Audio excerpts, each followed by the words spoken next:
তাহেরি বাংলাদেশের বর্তমান সময়ের আলোচিত ভাইরাল বক্তা।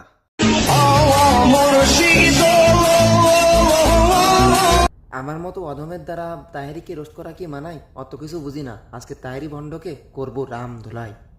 তাই জিকিরে আল্লাহর নাম বাদ দিয়ে হাঁ আওয়াজ দিয়ে জিকির করা, এটা তাহেরি দ্বারাই উৎপত্তি। এত কিছুর পরেও সে কিভাবে একজন আলেম হয় এটা আমার বুঝে আসে না।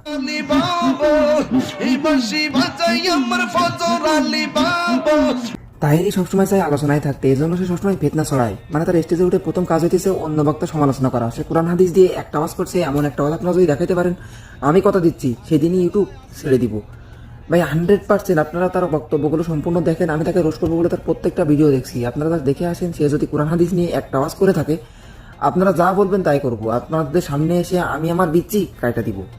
বেড়া বেয়াদবি কিন্তু বেশি হয়ে যেতেছে। ভাই ফিটনেস সবাই আলোচনা থাকার জন্য, আর আলোচনায় থাকার মেন উদ্দেশ্য হচ্ছে ভাইরাল হওয়া। আর ভাইরাল হওয়া বর্তমান সময় একটা নেশা। আর এই ভাইরাল হওয়ার জন্য মানুষ কি